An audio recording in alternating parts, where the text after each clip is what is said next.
Hello, folks.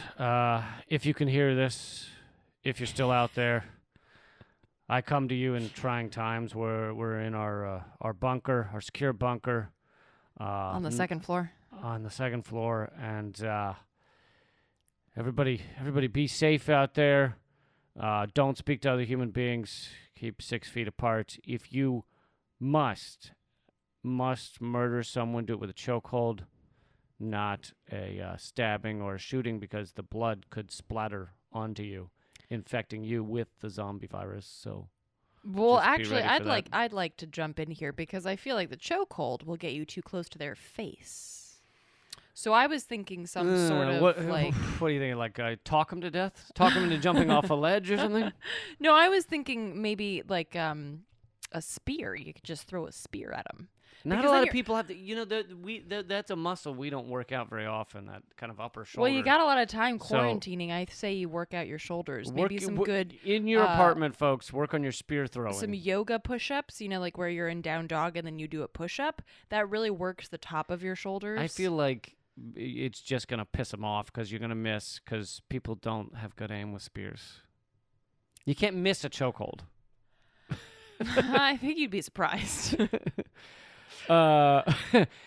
As you can see, folks, we're going to have some fun with this episode because I think a lot of people out there need it. And speaking of needing it, I just wanted to make a quick announcement about next week.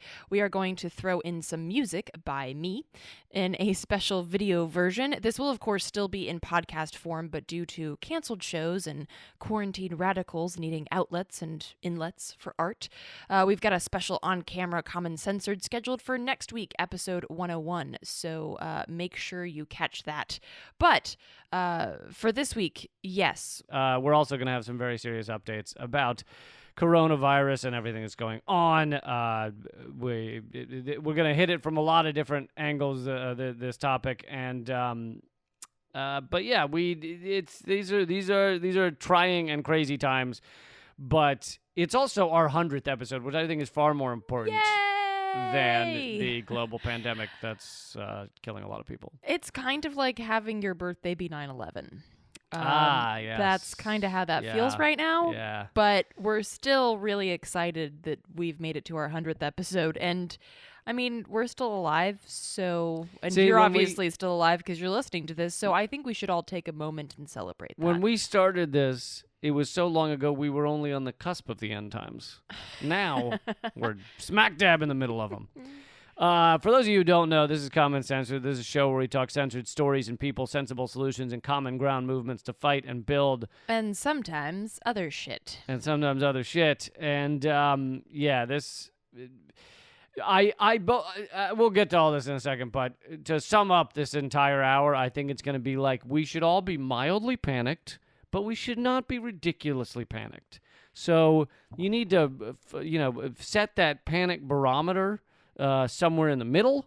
And if you have excess panic, donate it to friends and family who are not panicking enough and think they should still be out at spring break. They were saying that Florida's spring break has seemed unaffected by this pandemic, and I think that kind of makes sense, because if you go to spring break, you're like, I'm already going to wage war with STDs, so why not throw in some... I just thought it was because there was so much alcohol that you couldn't possibly get coronavirus because you're constantly drenching yourself in alcohol. That's a fair point. I myself have been drinking a whiskey Purell cocktail. It's called a quarantini. Did you just come up with that? No. Quarantini, I like it. Anyway, this is our 100th episode, so thank you guys for making this show last this long, and hopefully longer. Hopefully this is not our final episode. We're going to start, most of the show is going to be focused on various aspects of coronavirus, but we want to start with some good news. And also, if you're listening to this and you're like, oh my God, I'm so fucking tired of hearing about coronavirus, you're not going to hear the same shit that you've been hearing. Right. And you're certainly not going to hear the shit that you're hearing on CNN, which is like, I don't know, buy duct tape and build a panic room Well, out of CNN Q-tips and beer cans. CNN is saying buy duct tape and build a panic room. Fox News is saying blow up other people's panic rooms because there's nothing. America. There's nothing to worry about in America. No, I think Fox News is now acting like there's something to worry about. But for weeks it was just like, this is fake news, and then their grandmother dies, and they're like, she died from fake news. She got it stuck in her lungs. Fucking idiots. But okay. But anyway, so yes, some we're good- going to. You're right. We're going to cover it in a way that is. I just want wanna let people not know the that- same shit you're hearing on every network. Yeah. So, but first, some really good news because we need a palate cleanser. You may have heard already before the show starts. I know. We're barely into the first course, and we need a palate cleanser. So you may have heard that Chelsea Manning was ordered freed by a judge, and that the federal court, the system, the state said that while she could be freed, she still owes the state $250,000 because $250,000 for being locked up for the past year for no crime, for not cooperating with a bullshit grand jury that was designed to, imprison Julian Assange.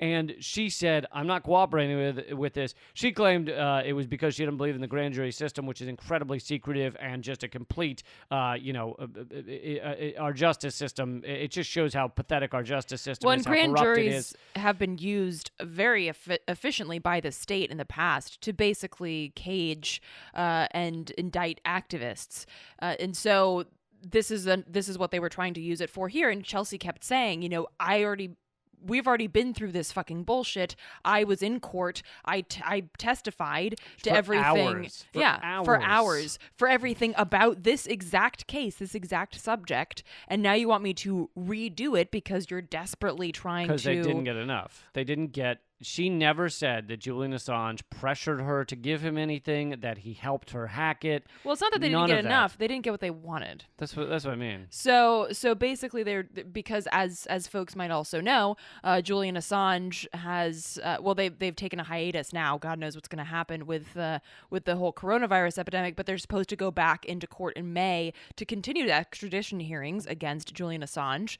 And so they were the U.S. state and the U.K. state were trying desperately to figure out how they could further indict Julian Assange. So they dragged Chelsea Manning back into jail and fined her $1,000 a day for basically being in jail that they put her in for not testifying to a grand jury about some shit she already testified about. So they said that the judge said that she would be released. However, she would still have to pay that fine. So effectively what happened is that they were fining Chelsea Manning's supporters this $258,000 fine. And in 2 days, some 6,000 people helped Chelsea Manning raise that amount. She already got it. It's pretty incredible. She already got the $250,000 she needed. And I say, fuck yeah, and people should keep giving. I want Chelsea Manning to be a multimillionaire because she deserves it for all the shit she's been through. They're making the point that so the GoFundMe did actually overshoot the fine amount by a little bit, but now folks are saying don't stop giving because Chelsea has been in jail now twice. She just gave up her apartment because she couldn't pay rent. Right. So she needs help to get back on her feet. So there is still a GoFundMe. If you look up GoFundMe, help fund Chelsea Manning's living expenses. You should just be able to find it via Chelsea Manning. I would love it if she just became like a high baller. Like she's like fucking wearing, gold necklaces and all kinds of crazy shit. And just, I want her to look like, fucking CeeLo or some shit. Like, I don't even know who that is. After all that she's been through, the least dumb America can do is make her a multimillionaire. Yeah, and the good news is that her living expenses GoFundMe is doing well, but please, if you have a little bit extra, particularly right now, it would be helpful to throw that Chelsea's way. So that is some good news there before we dive right back into the viral cesspool of bad news. All right, so getting over to coronavirus. How panicked should you be? Well, I wish I had some sound effects for this. Dun dun dun. or some zombie walking. No. How panicked should you be? Well, here's the thing: is we are. If you look at the charts, we are on the same course as Italy, and Italy is horrific right now. It's unbelievable how bad it is in Italy. However, we are 13 to 16 days behind, as is the UK. Spain and Germany are 9 to 10 days behind Italy. And it's increasing exponentially. So basically, now is the time. Now is the time to decide whether we're going to end up like Italy or whether we're going to go a different path with it. Same for the UK, etc. And as most people have seen that chart now, it doesn't mean that people aren't going to get it. It means that you can slow the rate at which people get it so that our medical systems are able to actually handle this to a larger degree. That doesn't mean people won't die, but far fewer will die if you have enough doctors, enough respirators. People aren't just put on a cot somewhere in a gymnasium because everything is full. And so right now we are still on that course to be like Italy in 13 to 16 days. But, as you've seen in the news and everything, a lot of places are taking action and everything's closing down. And there aren't any, there's no large entertainment venues going anymore. And so there are steps being taken. And hopefully that, along with the catchphrase of the month, social distancing. Which is something I've been doing for years now. Yeah, I thought acting awkward and stepping back from everybody was just something we should all be doing, really. Just, person near me. Wash your hands a fuckload. As we said in the last episode, Purell does help over 70. If it's over 70% alcohol, it's not as good as washing your hands. But if it's all you got, use that. But don't use that in lieu of washing your hands. Washing your hands is still the most effective. I've seen varying reports, but some people say, between 3 and 5 uses of Purell and it stops working because it's not actually affecting. It's just coated it's just coating your hands. If you have to make out with someone, make sure they're under 60. I thought you were going to use the chokehold line again. Use it again? That was if you have to kill someone. This is make out. I don't know what you're into. There's difference. Not always. I'm just saying. Interesting. Okay. Your makeouts are different than mine, apparently. So all those things, you probably heard all those things. What else are we getting to here? You want to get into why this is a big deal? Well, so basically, I think it's okay for people to say, I don't know, but it's also important. I don't know about that, actually. Sorry. I think that we have to be clear about what we're spreading. And I don't mean germs. I mean information. So I've seen some redonkulous posts like, oh my God, the aliens at Area 51 created coronavirus, whatever the fuck. Or like... Or no, it's like a Chinese bio-warfare, U.S. bio-warfare. Bernie did it. Right. And it's like, just stop, okay? The important thing to do right now is to spread resources on how to deal with either the virus itself, like, wash your hands and don't touch your face, and recognize that a lot of those, like, there's not that much special that you can do, right? Unfortunately, protecting yourself is much the same way as protecting yourself from things like the flu and the cold. That being said, we should stop saying, oh, it's just like the flu, because it's not just like the flu. We can say that there are flu-like symptoms for some people, but we shouldn't say that it's just like the flu, because it's not. So let's be clear about that distinction. And if you read something... One of the things that's different is the death rate for people over, 70, 80 is a lot higher than the flu. Like, we're talking over 8%. Right. And so it is a lot higher than the flu for certain age people, especially if you have respiratory difficulties. So saying it's just like the flu kind of makes people just think it's nothing.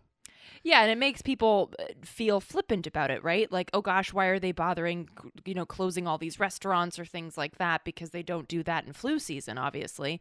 So I think we need to be very clear about what we do know and what we don't know. And if you don't know, that's okay, but then don't spread a bunch of information that you don't know is correct.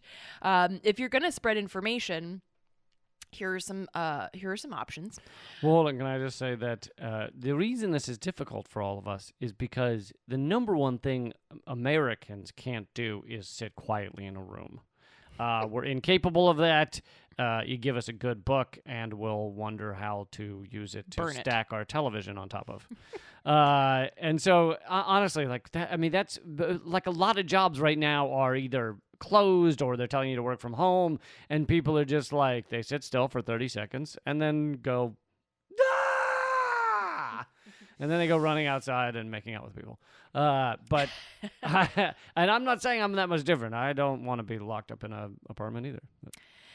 Right, and I think that's fair. I think that there are some things that people can do. I mean, we live in D.C. and I see people running, and not like from things.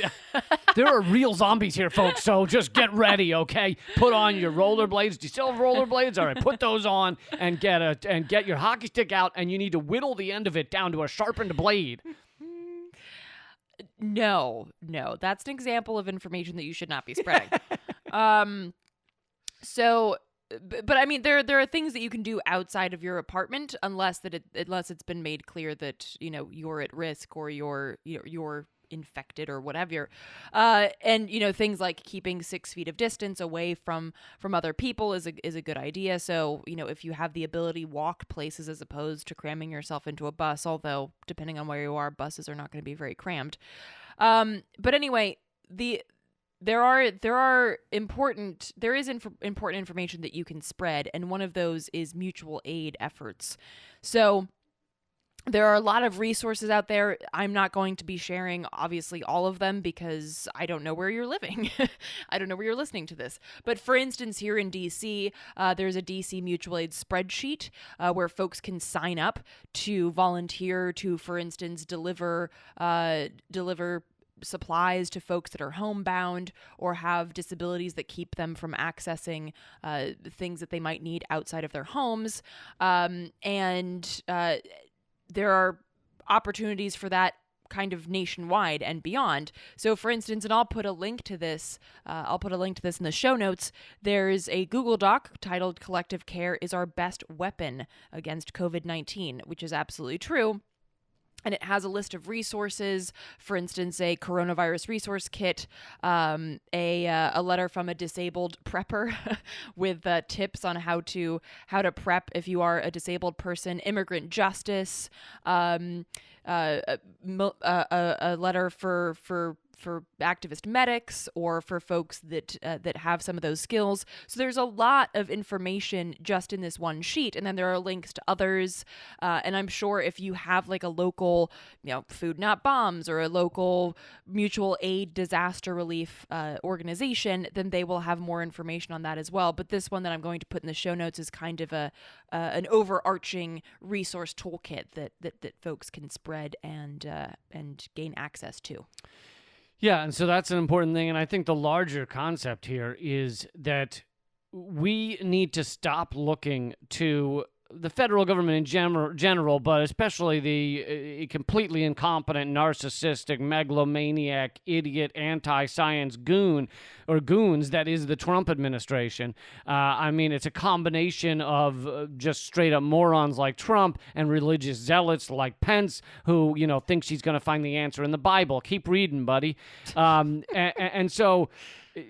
but we need to turn away from like, oh, daddy government is going to help me here. And by the way, I'm not one of these that's like that one of these libertarians that's just like, fuck everything the government's ever done. That's not what I believe. But in this case, this is going to come a lot down to community and to how we respond to each other. And unfortunately, the institutions that are supposed to be here to help people have been sometimes strategically gutted, underfunded and things like that. And sometimes just we've let them deteriorate because we have not worked to keep community up. We have not, in most places around this country, a lot of places, some places this is not true, but in a lot of places, we have not worked to continue to help our communities and have resources locally that are there for when people are in trouble. And, there's that great meme we saw that said, the government has announced, hey, folks, due to the coronavirus pandemic, we are offering human rights for a limited time. Exemptions, some exemptions may have. The fine print reads, for a limited time only, some exceptions do apply. Some restrictions may apply.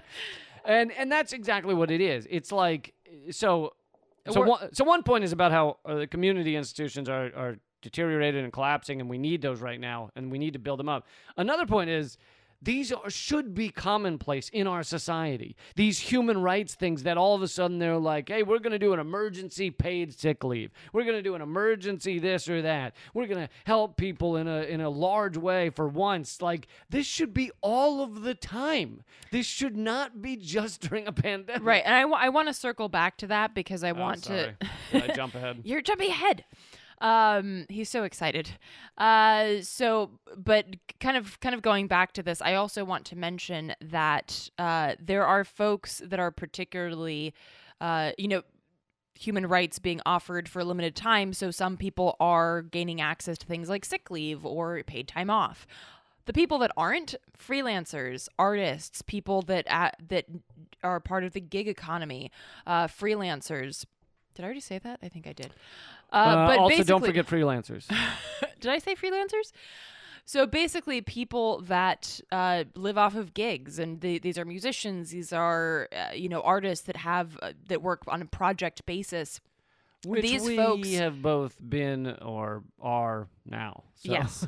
So it's very important, and I'm working right now on a Google Doc for artists that will include their Patreon page or their donation page, and also some resources for those artists and freelancers. There's another web page called COVID-19 Freelance Artist Resources. I'll put that in the show notes as well.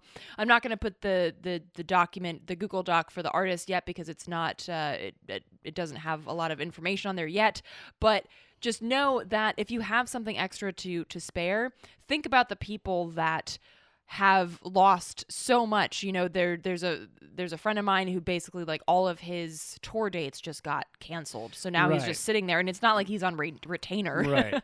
So it's like these people are losing their livelihoods. And so if you can, it's important to think about those folks and if you can, be able to throw some money their way if they have a donation or Patreon site. I hear the Rolling Stones and Rage Against the Machine have canceled their tours. They have a Patreon up if you can help them out, folks. Mick Jagger needs a couple of bucks.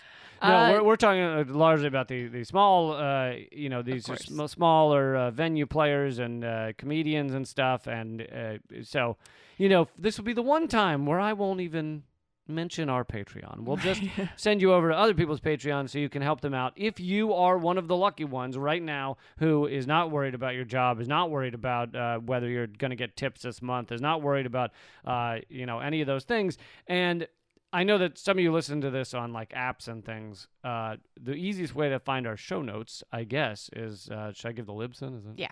It's commoncensored.libsyn, LIBSYN.com. But the show notes will also show up on iTunes and things like that.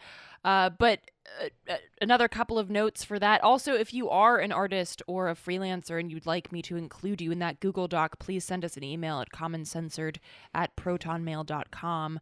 And I can include you there. Please let me know what kind of artist you are so that I can put that in the description as well. But other ways that you can support folks is buy merch or art from these artists or from these musicians, because oftentimes they'll have like online. Don't go near them.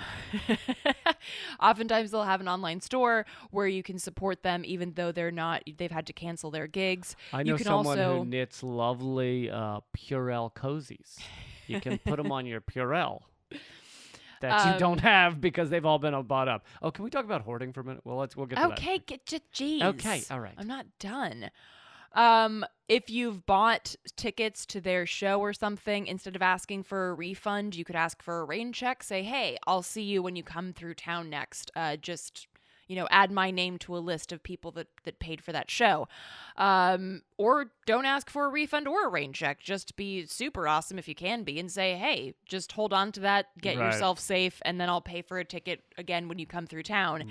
Right. Buy gift cards for places like or indie bookstores people. and stuff. Yeah. If you have the ability, book them for a future event and say, hey, I'm going to pay you 50% now and I'll pay you the other 50% when this gig happens in month. And I know a lot of you are not going out right now, which you probably shouldn't. It sounds like the recommendations now are to not go to restaurants and bars and things. However, I realize that some people still may do that. Some people may, work at those places and things like that. But or maybe your area is not as affected as other parts of the country. If you are out, tip heavily because this is not going away. Or I guess coffee shops where people go and just get takeout mugs and stuff. That's still going on. So tip heavily if you've got an extra funds in your bank account when a lot of people are struggling right now. That's one way to help out. Yeah, and another thing that I've heard some people doing is saying like, hey, if you need help right now, I can give you a loan. Obviously not like a bank loan, but a loan to help you buy groceries or something with 0% interest. Extend deadlines if somebody if somebody owes you something and you don't need it desperately. Just say, hey man, I'll give you an extra month or something like that. So basically, like if they have your cat and they're not giving it back, just be like, I'll give you another week. These are tough times. Just bring it back next week.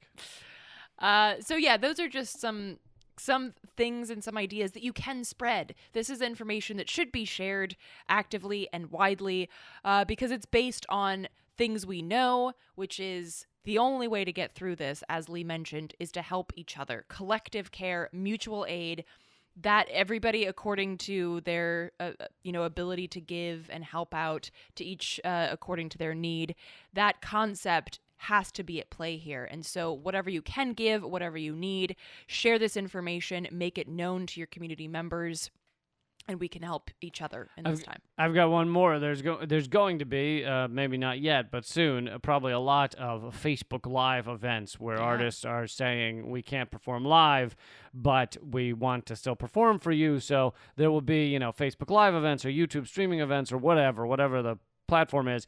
And chances are those artists will be asking for donations during those because they have no gigs, and a lot of artists kind of are living month to month, low paid gigs, week to week. Anyway, I think we made that point. Luckily, I have a TV show that will continue. Well, Redacted Tonight actually will probably be 1 week. The VIP we're hoping will continue every week. The main show, the Redacted Tonight show, will be once every other week, it looks like.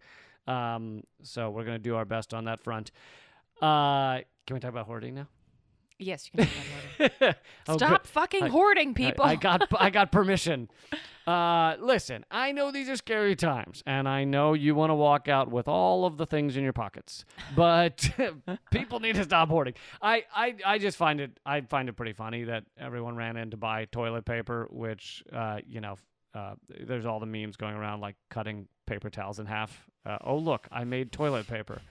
It was amazing. I was in the grocery store and I didn't even need toilet paper, but I just wanted to see if what the aisle looked like. Everything was gone. All toilet paper was gone. However, in the aisle over, all the napkins are still there.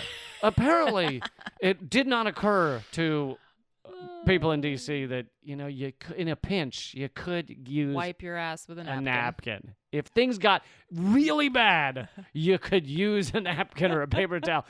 But beyond that, it's like, this is what we've done similar things, and not even this, like much worse things, but so many societies on this earth are suffering or don't have certain products because of our sanctions or our wars against them. I mean, Venezuela is missing certain products, are very hard to get, and it's because of our economic sanctions against them. So we have done far worse than this to so many other countries, and then the toilet paper disappears here, and we lose our fucking minds. Like, I think this is a good time for Americans to remember how much we have fucked over other countries. Well, and on that note, it's an interesting moment to say, because for instance, during the attempted coup in Venezuela, they kept corporate media kept talking about, they don't have toilet paper, they don't have toothpaste, and yet there was I remember distinctly a Gray Zone Max was there, Gray Zone piece where Max is standing in front of like a shit ton of toothpaste, and he's like, I don't know what they're talking about. But so we use that as an example to show what socialism looks like, right? Socialism is bare shelves. Actually, folks, socialism is the way that you fill those shelves. Capitalism is empty shelves, because capitalism is price gouging. Capitalism is, I'm sorry, to the highest bidder, and then to everyone else, go fuck yourself. Socialism is, how are we going to work together to make sure that people have what they need to survive? That's socialism. And then it's capitalist, fucking bastard imperialist countries like ours that then loom over countries that are trying to be socialist in a capitalist global economy and say, you should be able to trade with whoever the fuck you want to, but because we have the ability to levy this economic warfare on you and blockade your ability to get basic goods and services and medicine to your country, fuck you. And yet somehow still these nations manage to have, for instance, like Venezuela has the CLAP program, which gives boxes of food, basic foodstuffs to the majority of their population. Cuba has already started. I mean, they've already gotten a good amount of headway on battling the coronavirus, despite the fact that they've been under a blockade that greatly hamstrings their ability to effectively address medical issues for more than half a century. Like, this is how the attempted socialism that these countries is engaging in, this is how this addresses a problem like coronavirus. And we see right now in the US what capitalism does in moments like these. It breaks the fucking societies down, and people freak the fuck out. Yeah, and you're right that is there anything more capitalist than I'm going to buy all of the Purell, either for myself or people are trying to resell it for like 10 times the value or whatever. Like, I have Purell, get your hot Purell, it's like in back alley, I'm going to open my trench coat and offer you Purell. And guess what, folks? You can make your own goddamn Purell, all right? You just take Astroglide, you mix in some vodka, pinch of paprika, you're there.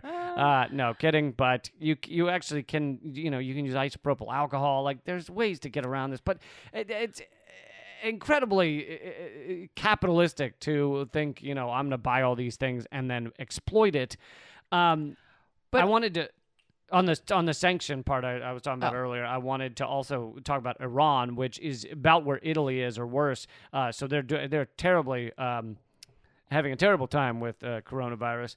And part of why it's so bad in Iran is due to our sanctions as well, because they have trouble getting medical supplies in, medicines in, and that is us stopping them from being able to have that stuff. On top of that, you have shortages, that's in Syria, but you have shortages of so many things, and it's been very difficult for them.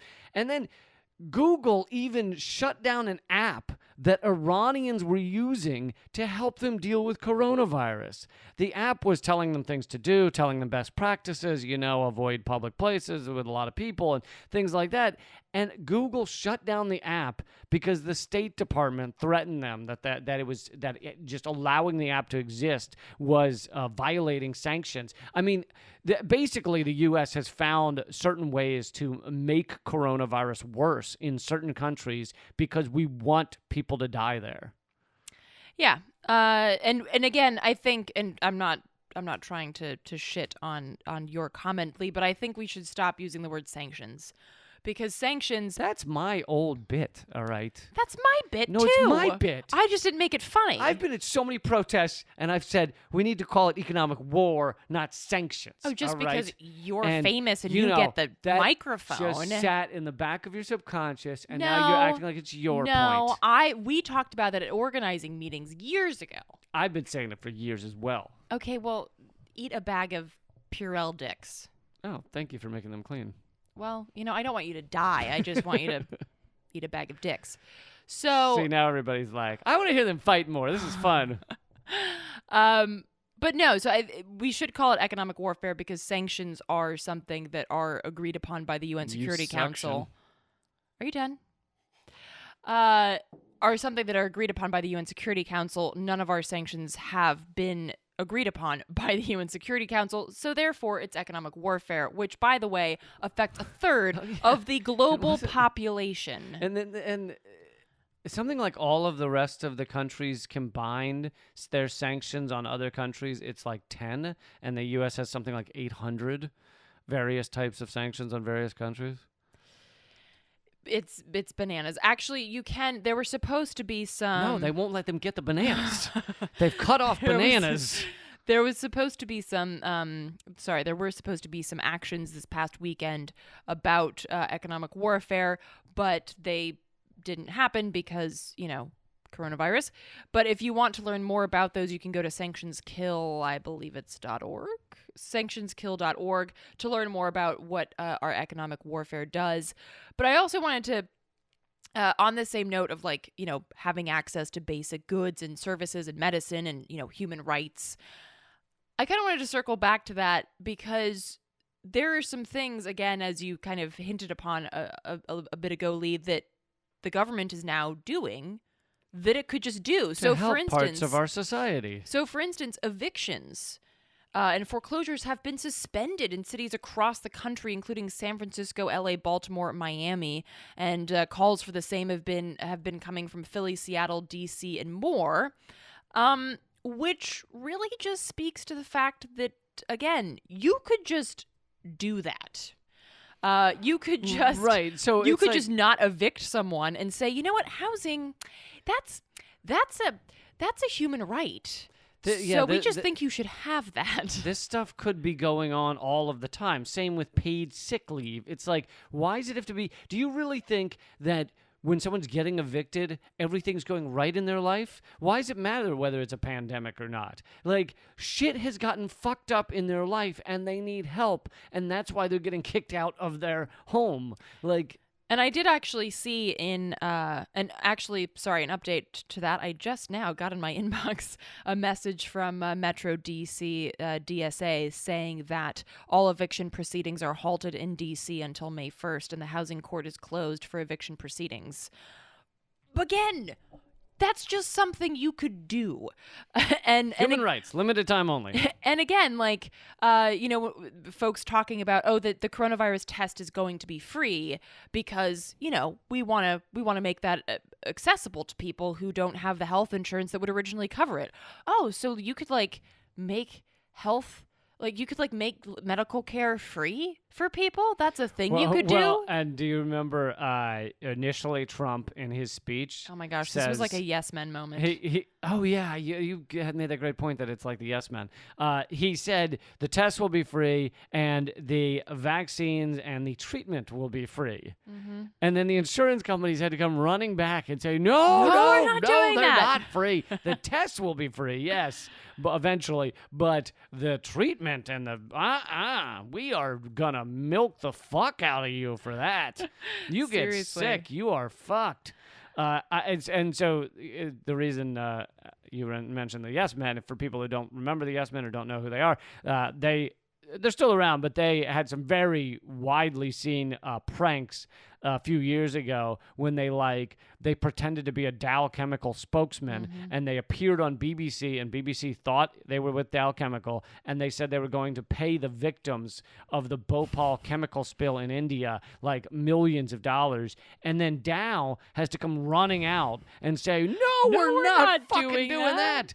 It was the same for several things. Chamber of Commerce said they weren't going to measure. They pretended to be Chamber of Commerce at an event, and they said they weren't going to measure societies by GDP anymore because it was exploiting inequality and harming people. They were going to measure it by health and happiness and things like that. And then Chamber of Commerce had to come running out and be like, "Oh, fuck no, we only give We're not doing that shit about." Yeah, that's all we give a shit about is production. And actually, I have something more to say about that, but we'll get to that later. And I also just wanted to point out that there have been reports in Los Angeles that homeless families are taking over vacant homes in LA that are owned by the state, as in foreclosed homes. And this is similar to what happened in Oakland with the Moms for Housing who went into a vacant home and said, well, we're homeless, there's a vacant home, let's put two and two together and fucking house ourselves. To give the larger point here, folks, and I want you to remember this, when you have any other argument that our corporate media or anyone else tells you to have, we live in a post-scarcity world. Yeah. There is no reason that anyone on this planet should be hungry, should be homeless, should not have health care. We are beyond that. We are simply beyond that. But it is our system, it is our economic systems and governmental systems that allow, so many millions to be homeless, so many millions to make $1 a day or $2 a day. It is just a crime against humanity that any of that stuff still exists because by all accounts, we are in a post-scarcity world. 40% of the food in America gets thrown out. If we just change our systems, we could feed everyone, house everyone, clothe everyone easily. Yeah, absolutely. Did you wanted to jump to something? Well, I was gonna. That also references what I was gonna quote Peter Joseph, and by the way, one of the only ones that talks about one of the only at least large scale movements that talks about being in a post scarcity world is the Zeitgeist Movement, and our friend Peter Joseph tweeted this about what's going on right now with the coronavirus. He said, as the world and now the United States starts to shut down closing businesses, we get to see the skeleton of the economic monster. A system driven by constant consumption that has no idea what to do when consumption is reduced. And this is kind of one of the largest points I want to make about coronavirus that I think very few people, want to make it or even understand it. But right now, we're all being told to stop doing all of these things.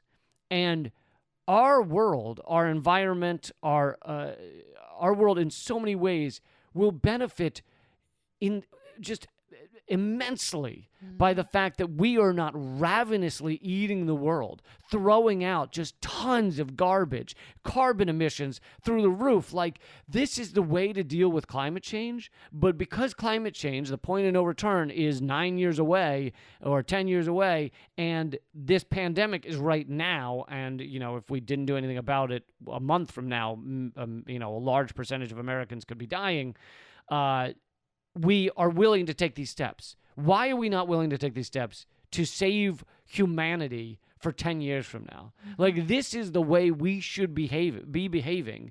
And granted, it would have to be large scale. It would have to be large scale government entities coming forward, making announcements, making reports, and saying, look, folks, we are shutting down all businesses that are not mandatory. We are, shutting down flights. We're ending the oil industry, all this stuff. Until such time as we can switch it all to green energy, which, would take a couple years or something if we really put the money into it.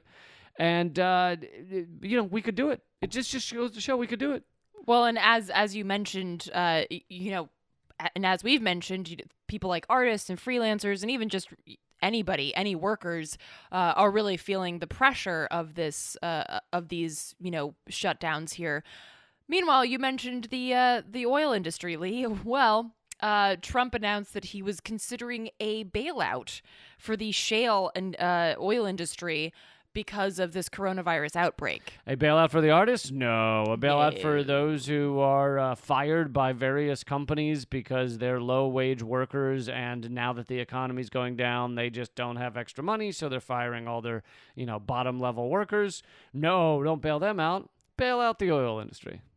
Yeah, because that's who's really hurting right now. And again, this like speaks to the and that was the other thing that I wanted to point out. I just recently paid an energy bill, and unfortunately, I don't get to choose who my energy company is because we live in an apartment, and unless I want to like crank a hamster wheel by myself, I have to use Pepco. And when I logged on to the website, it said, we are closely monitoring the COVID pandemic, and we are suspending service disconnections and waiving new late payment fees through at least May 1st. Again, so then that's just some shit that you could do anyway. Right, like, if right. we just treated the basics of electricity that is, I don't know, maybe like sustainable and cleanly sourced, if we just treated that as a fucking human right, and you didn't have late fees, because why the fuck should it be a profit motive for electricity? Right. Especially for people who are elderly, disabled, or need electricity in order to survive. That's fucking insane.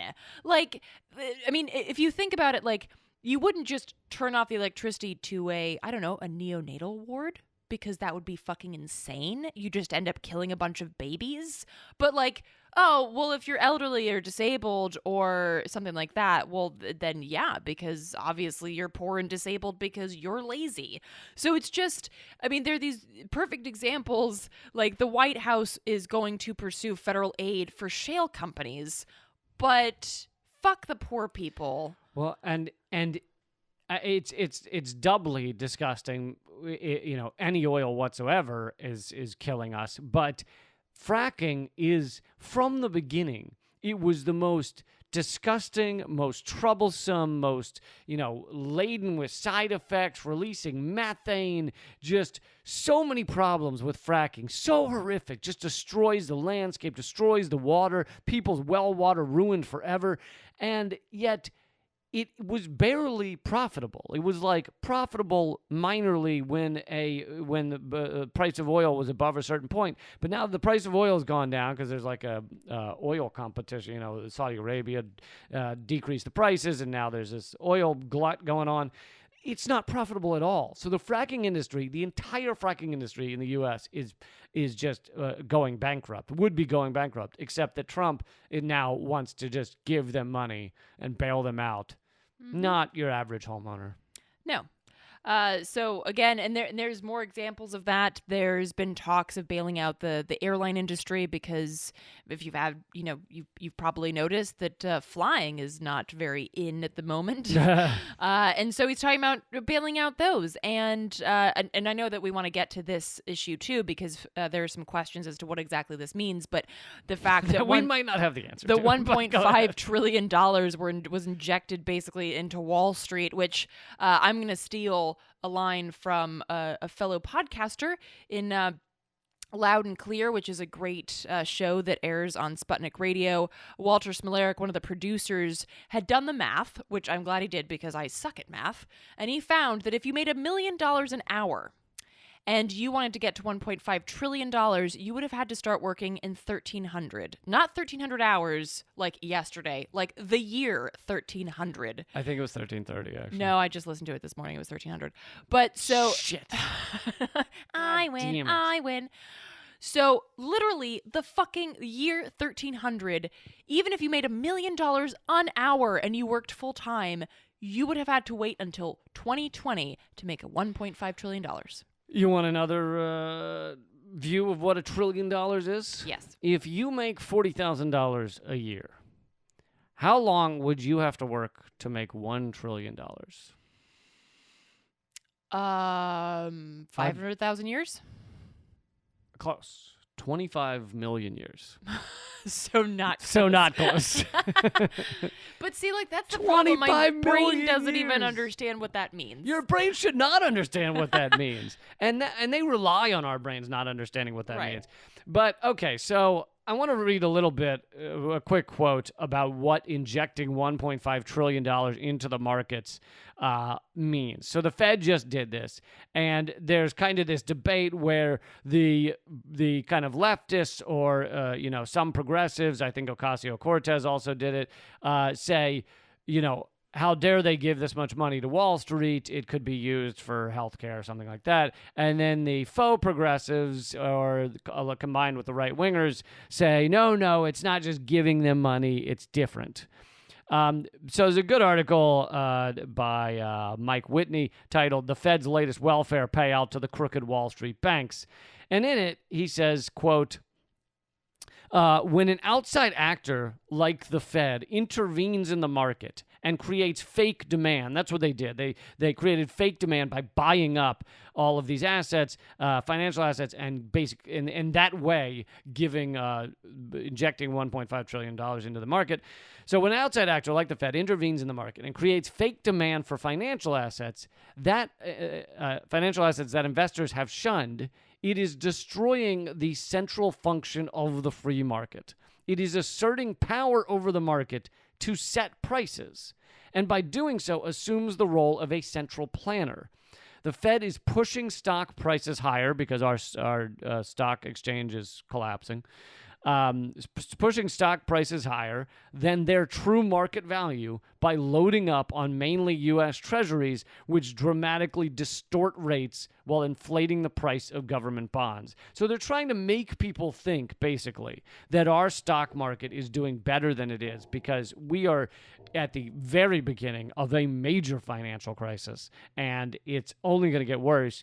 And, there's the argument from the kind of pro-Wall Street goons that say, look, this is helping stem off a crisis, and all of your friends who aren't making much money and all of your poor people you care about, it will help them too if we don't have a financial crisis. And it's like, yes, but this is a system that is built on this boom-bust cycle, and inflating this thing to this level and propping it up and covering the holes with duct tape for the past 5 years to try and make sure it wouldn't go into crisis resulted in what will likely be one of the biggest crises, we've seen in a long time. Well, it also speaks. I mean, there was in the quote that you read, they said the golden phrase "free market." That is not a thing that exists because it assumes that if you just let it be, the market would take care of itself. But that's bullshit because it's not a fucking tree that just grows on its own and you're like, oh, that's beautiful. The market was created by humans, so it has to be run by humans. This isn't like a chia pet that you just water and you leave it in the fucking window and it just grows. The free market doesn't exist.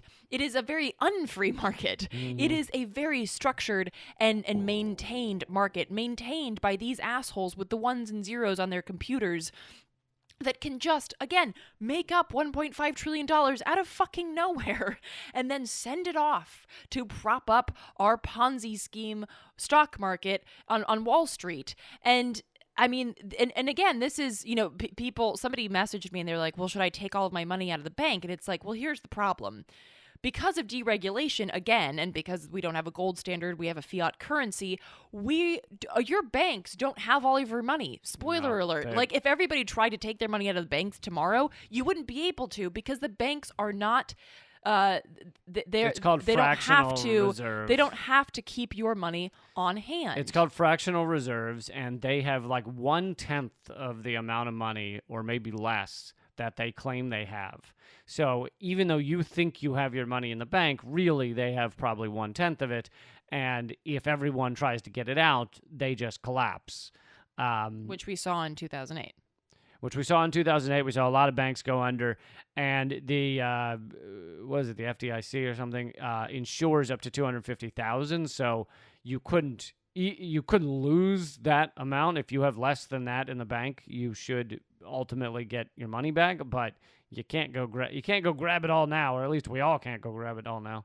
And I'm not trying to suggest that people should. I'm trying to make it clear that this whole system is built on the faith that we have on in lies. This system. Built on lies. Well, just like all faith, really. It's based on you believing this scam. And this scam is the capitalist system that suggests that a fiat currency is equal to inherent value. That things like that oil stocks have value, whereas the ocean doesn't, or clean air does not have value. Right. And that's the scam, right? And that we all buy into that literally and figuratively. And what we're seeing now is that breakdown because of this virus. When we see very clearly what actually matters to people, right? What actually matters to people is their health and their ability to stay healthy, their ability to have their basic needs met. So that is the positive here, and there are some positives about this horrible thing that's going on. Is that it's possible this is a time for people to realize what really matters in life. I mean, we have been so corrupted. Our minds have been so corrupted with what actually matters around us and our lives, and that we just can't see it. We can't see outside of the market economy that has driven us to put profit above all else. So much so that I talked about on Redacted tonight and in my book that Goldman Sachs, a note leaked out, a memo from Goldman Sachs saying that not to invest in cures for diseases because that's not as profitable as investing in the treatment. So they want that. I'm going to do some quick housekeeping and then we'll move on with stuff. I just wanted to read this one thing. Actually, you know what? I'll save it to the very last. Okay, sounds good. Is it upbeat? It is. Okay, it's good. Very poetic. Good. We'll save some upbeat poetry for the end. Some quick things, although we have a lot more coming up. We might go a little long, but that's all right. And we are going to mention, there'll be at least a mention of Biden and Bernie here coming up. But let's see. So I just put up my, first of all, I should get to what's canceled. So unfortunately, the Arizona gigs are canceled, and your show in Denver. Yeah, my show in Denver is canceled for now. I do hope to rebook those. I'm using the word postpone because I'm not an optimist by nature, but I'm forcing myself to act like one. Good. There you go. Eleanor's Denver show is postponed until further notice. My Arizona shows are also postponed, maybe. I hope so. And of course, anyone who bought tickets to Arizona shows will be fully refunded from Brown Paper Tickets, I believe. Let's see. Well, I haven't canceled. Going forward, those other cities that are coming up, I haven't canceled any of those yet. I don't know. I'm doing the best I can to figure all this out, but so far, those are the only ones canceled. However, if you want to see my stand-up comedy, I have just, for the first time ever, put my stand-up comedy special online for free. Woo! It's at LeeCampAmerican.com. American. Not American, but American. I just spelled it correctly. LeeCampAmerican.com. You can also get it at the top of LeeCamp.com.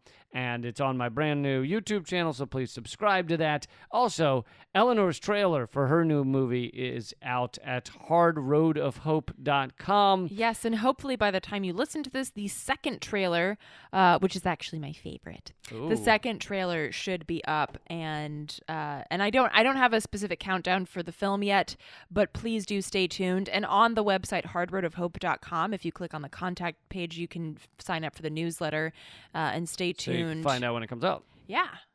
Cool. Also, my book is at leecampbook.com. If you are stuck inside and you need something to read and enjoy and laugh a little and learn a lot, you can get the Kindle version immediately, I think. But also, you can order the paperback, and that's leecampbook.com. Plus, that helps out It's awesome. a small publisher. A tiny bit of money goes to me, but not that much. But it helps out a small publisher that is having a rough time because all of their book events and book fairs have been canceled where they normally kiosk. So that's leecampbook.com. All Eleanor stuff is at artkillingapathy.com. And like I said, I won't even, I'll give out our Patreon, but we're recommending that people give to other artists for this week. Next week, we'll go back to begging you for us. Our Patreon's at patreon.com/commoncensored, which is where the extra content will be after this episode. But let's keep going. Yeah, so we already covered some of the snafus, like the yes men issue that we mentioned when Trump was like, actually, we're all the testing and the treatment's going to be free, and then the industry had to be like, no. But some of the other things that are moving forward, for instance, that Trump still plans to take food stamps from over 1 million people, despite the fact that this coronavirus pandemic is spreading. I covered that when it happened, whatever it was, 2 months ago. I didn't know he had announced it's still going to go forward. That's repulsive. Yeah, it's pretty fucking horrific. Is that because licking the stamps you can spread it to other people, or? Not what a food stamp is. Okay. It used to be. Once upon a time. All my folks who've also been on food stamps. No, it's a card now, right? You got a little card. Yeah. And there are other ways, like in DC, for instance, you have like little coupons that you can use at farmers markets and things like that. But anyway, there's also been issues with regards to Medicaid, expanding Medicaid in response to coronavirus.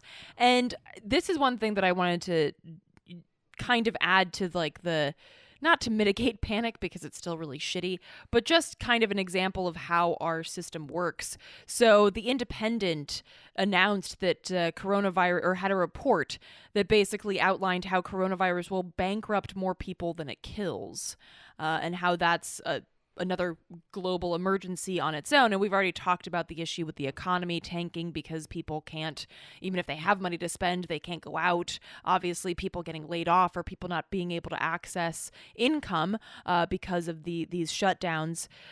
So this is another inherent fault with our capitalist system, that it's based on consuming. And Trump actually gave a speech where he was talking about how America has the best consumers. He was like, we're wonderful consumers, best consumers. These consumers are and you're like, is that all we are to you? We're just consumers? Of course. We're not human beings? No, we are consumers. And the fact that we can't consume as much right now, that is the scary part. But really, I mean, this the economic downturn and the bankruptcy that people are facing, in no small part to the issue of medical bills. And I think one of the things that we should also mention is number one bankrupter in America. Yeah. The other thing that we should mention is that people are still dealing with their existing medical conditions despite this thing happening. So I heard all other ones are cured. They've been canceled. They've been postponed. All other medical problems have been postponed. Weirdly, coronavirus kills some people, but also fixes everybody else. So it's a weird... It's like chemotherapy. Yeah, it's a double-edged sword. So for instance, like, and this is not a big deal compared to a lot of people, but I recently had an MRI and I wanted to know the results, and I called my GP to try and get those. She does have a twin growing in her back. I've named her Amelia. But I called my GP to try and get those results because, as folks will know who've ever interacted with our healthcare system, or sick care system as I call it, you can't just like go get some shit that you need. You have to go through these fucking hoops, and you got to get a GP to say that yes, you can do this, and then this other person has to sign this paper. And so I called, and the front desk woman legit said to me, I don't know. We're so stressed over here. It's gonna be a while before I can get to those, because basically, I mean, she didn't say this. She was very sweet, but it's basically like, fuck your MRI results. Right. We don't have time for this right now. Right. We're being drowned by people who are scared and panicking and coming to us and thinking that they're dying. And a lot of those people, yes, should stay home and not freak the fuck out. But some of these people, a lot of them... because I go to a place that's in a predominantly Latinx neighborhood, a lot of these people don't have English as a first language, so they're freaking out because they don't know what the reports are saying. They don't have access to up-to-date information. They're getting a lot of like these kind of, oh my God, panic messages. So they're coming into the office. You're getting, homeless people. You're getting people that don't have access to good ways of quarantining themselves. And so this office is drowning in this shit and doesn't have time for somebody's fucking MRI. Which is something we should add. You've hopefully heard this on your news, but I don't know what the fuck some of these stations are telling people. If you think you have some symptoms, you should not just go running to the hospital coughing over everybody. You should try and call a doctor, discuss it with them, try and figure out whether getting a test is the most important thing. You should, however, if you have a symptom like coughing and a light fever or something, you should, however, immediately quarantine yourself, not, subject yourself to other family members and things like that. But just people... If you just get a, light cough or something and, it might be allergies, just don't go running to the hospital. Because the other thing is that if you don't have it and you go running to the hospital, you're probably more likely to get it right. sitting around the hospital.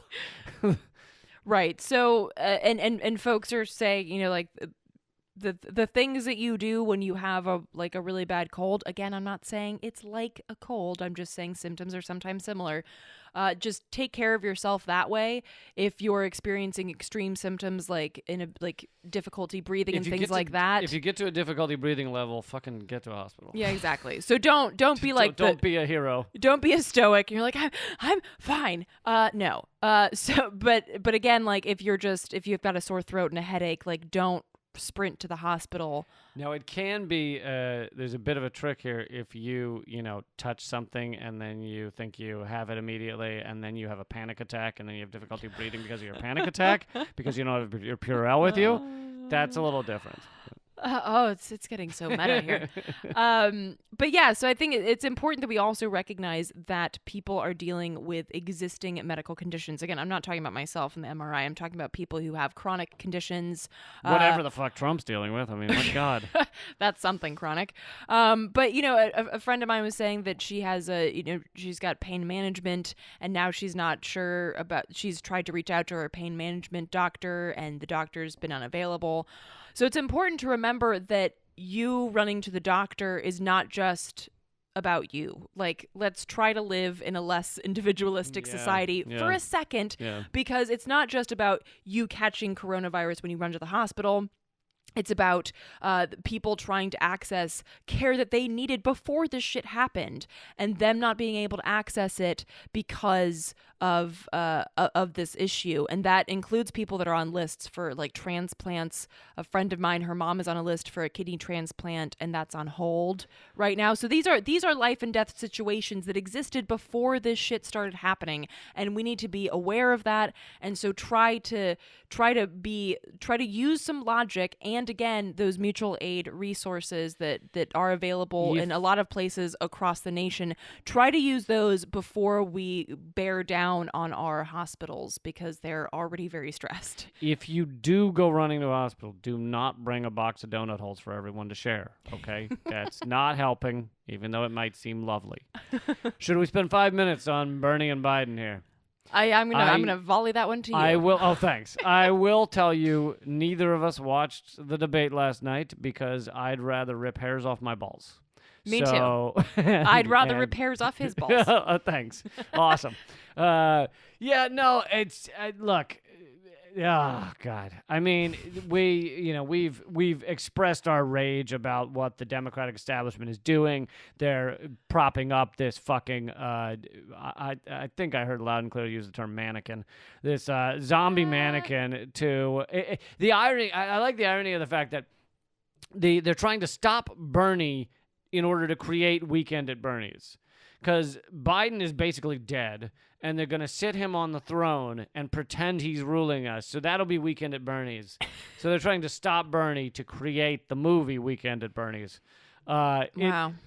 But it is disgusting what is happening. And I agree with the analysis that Nick Brana had, that you said he believed that they very well might start basically saying Bernie needs to drop out because forcing people to go vote is spreading coronavirus, and so it's Bernie's fault that coronavirus is being spread because he's already lost, right?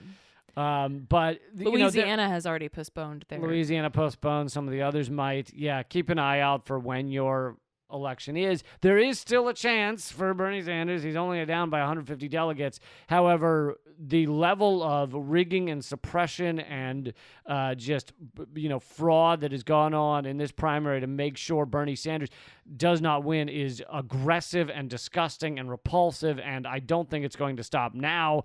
So I imagine a lot of people who either supported Bernie Sanders or support changing our system are probably thinking, what now? Yeah, and if you're what if Bernie drops out? If you're feeling that way, I have a place for you to go. We Again, like a good mother bird. exactly. Again, burnthednc.org, BERN, thednc.org. We've made it clear to the folks that have already signed up and, to anyone listening who hasn't signed up, this isn't about Bernie, okay? Yes, we're using that name because it's catchy and because a lot of people are supporting Bernie because of his, in particular, his domestic policies, right? But this is about the entire system and how the system has basically made it clear, and that's both parties, but in particular, we as leftists are directing our ire mostly towards the DNC because they do not speak for us. They've made it very clear that they do not give a rat's ass about the will of the people. So now it's our time to tell them we don't give a rat's ass about them. And we're not going to let them lord over us and try to steal our votes and steal our futures from us. So go check out burnthednc.org, BERN thednc.org, because we are continuing to organize regardless of whatever the fuck Bernie does. If he follows Biden down the path of, I don't know, whatever the fuck that path is, but I'm not going down there. And you shouldn't either. And we are definitely #NeverBiden, and we want folks who also feel that way to come join us with that. So I feel like the hashtag should be Never Biden, Never Trump. Well, Because yeah, I'm also not voting for Trump. No, I know, but I guess we just kind of had that one as a given. So before we wrap up here, I just wanted to read this piece that's kind of been making its rounds around the internets, and it reminds me of a quote that we talk about a lot of times on the left. Use this to radicalize, not to fall into despair, and that is applicable to so many things, but it's applicable now as well. Go ahead. I was gonna say maybe I should do the last few websites before you read that, and we could end on that. Okay. Because I think it'd be nice to end on that. All right. Eleanor's trailer. Go watch it in a moment. It's at hardroadofhope.com. You can sign up in the contact sheet.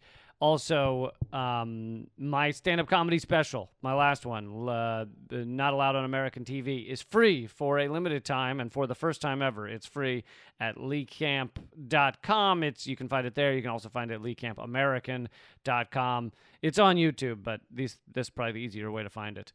And please share it. I'm trying to get it out there as quickly as possible. I know people are stuck at home without a lot to do, so I hope you check out Full Hour Long. Abby Martin does the intro. It's a fun and funny and informative comedy special. And the book's at leecampbook.com. You can email us, commoncensored@protonmail.com. And all of Eleanor's work is at artkillingapathy.com. Indeed it is. And real quick before I get to the upswing, the silver lining, I just want to again remind you that next week, episode 101, we're going to throw in some music by me because, god damn it, I canceled shows and I need to get it off my chest. We're doing a special video version of the episode. It will, of course, still be in podcast form, but we are going to do a special video version for all of you quarantined folks out there. So look out for that next week, episode 101. And now for that silver lining. This was posted or written by Kitty O'Mara, and it's just something to hold on to, maybe like meditate on as we continue to go through this space and know that you're not alone and we're not alone and we're gonna make it. And the people stayed home and read books and listened and rested and exercised and made art and played games and learned new ways of being and were still and listened more deeply. Some meditated, some prayed, some danced, some met their shadows, and the people began to think differently. And the people healed. In the absence of people living in ignorant, dangerous, mindless, and heartless ways, the earth began to heal. And when the danger passed, and the people joined together again, they grieved their losses and made new choices and dreamed new images and created new ways to live and heal the earth fully as they had been healed. So, something to meditate on, ponder, and again, you're not alone, we're not alone, and we We're will see we're you in on this the together. flip side. We're in this together. If you want to share things you're doing to help out or things you think people can do that will help them through this time, email us commoncensored@protonmail.com, and we'll try and give some of those on the next show. And since we did an extra long episode, there will be no extra content because you've already got it. You already got the extra content. But we will see you back here next week. Keep fighting. Act out.